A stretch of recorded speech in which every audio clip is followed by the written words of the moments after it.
नमस्कार दोस्तों, जैसा कि आप देख रहे हो नॉर्थ सेंट्रल रेलवे, जिसका शॉर्ट फॉर्म है एनआर, है ना। तो इस पे अप्रेंटिस की भर्ती निकली है, वो भी है 26/27/2000, है ना। तो आप इससे अप्रेंटिस का अगर आप करते हो तो आपको रेलवे रिक्रूटमेंट जो गवर्नमेंट ऑफिशियली नोटिफिकेशन निकलता है तब आपको इसका बेनिफिट मिलता है अप्रेंटिस वालों के लिए, है ना। तो अप्रेंटिस जो भर्ती है उसमें टोटल भर्ती के पद कितने हैं, तो 1853 टोटल अप्रेंटिस के पद है ना। और इसमें हाँ बहुत ही बेहतरीन है, ऐसा नहीं है, 10वीं प्लस ITI दोनों है ना। तो सभी के लिए अवसर है इसमें, तो इसलिए वीडियो के अंत तक बने रहिए। और चैनल पर नए हो तो सब्सक्राइब कर दीजिए, लाइक कर दीजिए, और जो अपने लोग हैं उनको भी शेयर कर दीजिए, है ना। तो अपन इस वीडियो में क्या क्या पढ़ेंगे, इस नोटिफिकेशन जो आवेदन जैसा कि स्टार्ट हो रहा है 8 जुलाई से हो चुका है, और इसका अंतिम तिथि 7 अगस्त रहेगी। योग्यता इसमें 10वीं और ITI रहेगी। एज आपकी इसमें बात करें तो 15 से 24 वर्ष रहेगी।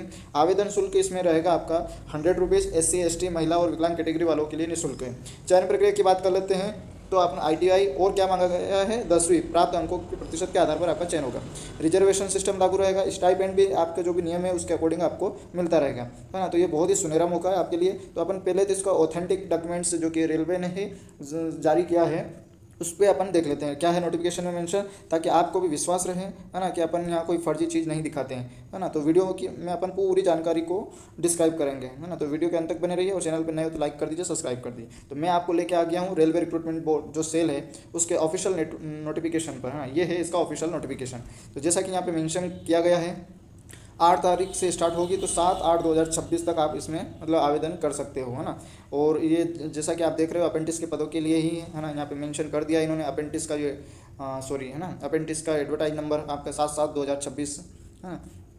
इसी दिन ये आउट हुआ था, मतलब आप अगर आपको आवेदन करना है तो ये इसकी ऑफिशियल वेबसाइट है। कहाँ से आवेदन करोगे आप, एप्लीकेशन का जो, अगर आप एप्लीकेशन का आवेदन करोगे अप्रेंटिस के लिए, तो ये यहाँ पे ऑफिशियल वेबसाइट दे रखी है, RRCPRYG.org पे जाकर आप आवेदन कर सकते हो, है ना।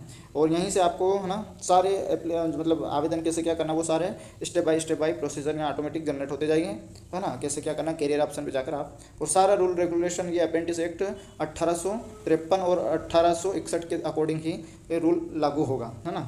अब इसमें एलिजिबिलिटी क्राइटेरिया की बात करिए तो आपकी एज जो क्राइटेरिया है 7/7/2026 को कितने 15 वर्ष हो जानी चाहिए, है ना। और अधिकतम आपकी एज कितनी होनी चाहिए, 24 वर्ष। इससे ज़्यादा होगा जनरल वाले के लिए तो ठीक नहीं है, परंतु अगर OBC SC ST सॉरी यार, है ना, सॉरी एक सेकंड, यहाँ मेंशन है SC ST OBC, तो आप SC ST वालों के लिए 5 साल का रिलैक्सेशन मिल जाएगा जैसा कि मेंशन है, और 3 साल का किसको मिलेगा, OBC वालों को, है ना, इनको इसका रिलैक्सेशन मिल जाएगा। विकलांग कैटेगरी वालों को 10 साल का मिलेगा, भले वो जनरल में हो। और अगर एक्स सर्विसमैन है तो भी आपको 10 साल का मिल जाएगा। इसमें डिफेंस से रिलेटेड होना चाहिए आपकी सर्विस, है ना। ये यहाँ पे मेंशन है डिटेल में, है ना, कि किस तरीके से ये यहाँ पे इन्होंने आपको इजी वे में समझाने की कोशिश की है कि कहाँ से कहाँ तक जनरल वालों का जन्मदिन कहाँ से कहाँ तक होना चाहिए, 2002 से 2011 तक 7 साल, है ना। तो ऐसे ही जैसे इस तरीके से यहाँ मेंशन है OBC मान लो तो 7/7/1999 से 2011 तक होना चाहिए आपका, ना। तो ये मेंशन है यहाँ पे, ना। इसेंशियल क्वालिफिकेशन की बात कर लेते हैं अपन, जैसा कि यहाँ पे इन्होंने मेंशन कर रखा है, तो वो क्वालिफिकेशन भी 7/7/2026 से काउंट होगी, है ना। एजुकेशन क्वालिफिकेशन की बात करते हैं आप, तो इसमें आपका must, the candidate must have passed SSC matriculation 10th, है ना, क्लास एग्जामिनेशन, है ना, ये लिखा है। और का मतलब होता है या आपके पास 10th और 10th पास हो, या फिर आपके पास इक्विवेलेंट किससे, 12वीं से स्ट्रीम से, विथ, है ना, या तो 10वीं या फिर 12वीं से, विथ मिनिमम परसेंटेज कितने 50% के साथ, है ना। सॉरी और 1 मिनट, ताकि अपन इसको और क्लियर से, ना, aggregate from recognise board of, है ना, and must have pass ITI, है ना, रिलेवेंट ट्रेड इशू, जो कि NCVT SCVT से recognised by government of India हो, है ना। तो ये मेंशन कर रखा है इन्होंने। यहाँ पे इन्होंने डिटेल में क्वालिफिकेशन को मेंशन कर दिया है, जैसा कि फिटर वालों के लिए ITI ट्रेड मांगी गई है ना।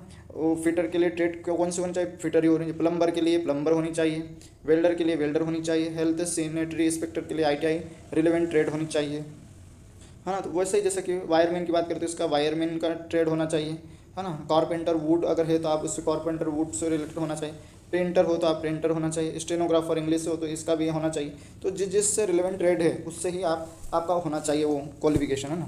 तो अगर स्टेनोग्राफर है आप तो स्टेनोग्राफर, हाँ। और इसमें जैसा कि यहाँ मेंशन है ना, कंप्यूटर नेटवर्किंग टेक्निक की बात कर लेते हैं, तो आपका कंप्यूटर नेटवर्किंग टेक्नीशियन होना चाहिए, है ना। तो ऐसा ही स्टेनोग्राफर हिंदी की बात करें तो हिंदी में होना चाहिए। टर्नर है आपका तो टर्नर होना चाहिए। कंप्यूटर कोपा है तो आपका कोपा से ही ट्रेड होनी चाहिए ITI की, है ना। तो ये मेंशन है। Application who SSC matriculation 10th and ITI result are awaited, है ना, awaited as on the date of notification 7/7/2026 not eligible to apply. है ना, यानी कि अगर उससे इस तारीख से बाद में आ रहा है आपका, तो अगर वेट में हो, वेटिंग लिस्ट में हो, इंतज़ार कर रहे हो, तो आप इसके लिए एलिजिबल नहीं हो, आपका फाइनल पास आउट मांगा गया है इनका। इंजीनियरिंग ग्रेजुएशन डिप्लोमा होल्डर अगर है तो भी वो भी एलिजिबल नहीं है ना। इसमें इंजीनियरिंग ग्रेजुएट, है ना, and diploma holders are not eligible to the apply for apprentice in response to this notification as they are governed by separate scheme of apprentice, है ना। अगर ये है तो भी आप इससे एलिजिबल नहीं हो। यहाँ SC/ST का स्लॉट बुक हुआ है ना, तो ये है इनका मेंशन, है ना। रिजर्वेशन सिस्टम इसमें लागू रहेगा, इन्होंने यहाँ मेंशन कर दिया है ना, जो भी है रूल के अकॉर्डिंग। फीस की बात कर लेते हैं, जो नॉन रिफंडेबल रहेगी 100 रुपीज़ रहेगी। SC/ST की बात कर लेते हैं, विकलांग कैटेगरी और महिलाओं के लिए कोई फीस नहीं लगेगी, नो फीस है ना। फॉर्म फिलिंग की ऑफिशियल वेबसाइट है आपकी, यहाँ जाकर आप आवेदन कर सकते हो। आपका आवेदन का माध्यम मल्टीपल हो सकता है ना, debit, credit card, net banking वगैरह से आप आवेदन कर सकते हो। नेक्स्ट देखें, मेडिकल फिटनेस आपकी होनी चाहिए, है ना। आप मेडिकल तौर पर आप फिट होने चाहिए, तो आप इसके लिए भी एलिजिबल, है ना। लोकोमोटर्स डिसेबल, है ना, जैसे कि मैक्सिमम डिसेबिलिटी विकलांग कैटेगरी वाले लोग होते हैं, तो इन कैटेगरी में अगर विकलांग है आप, तो वो किन 4 फील्ड में होंगे ट्रेड में, फिटर, वेल्डर, इलेक्ट्रिशियन और स्टेनोग्राफर, है ना। नेक्स्ट ट्रेड है आपकी फिटर एंड प्लम्बर, तो इसमें भी आपकी डिसेबिलिटी यहाँ पे मेंशन कर रखी है। स्टेनोग्राफ B व LV होना चाहिए, तो अगर आप आवेदन कर सकते हैं। ऐसे ही इन्होंने मेंशन सभी की विकलांगता के बारे में बताया गया।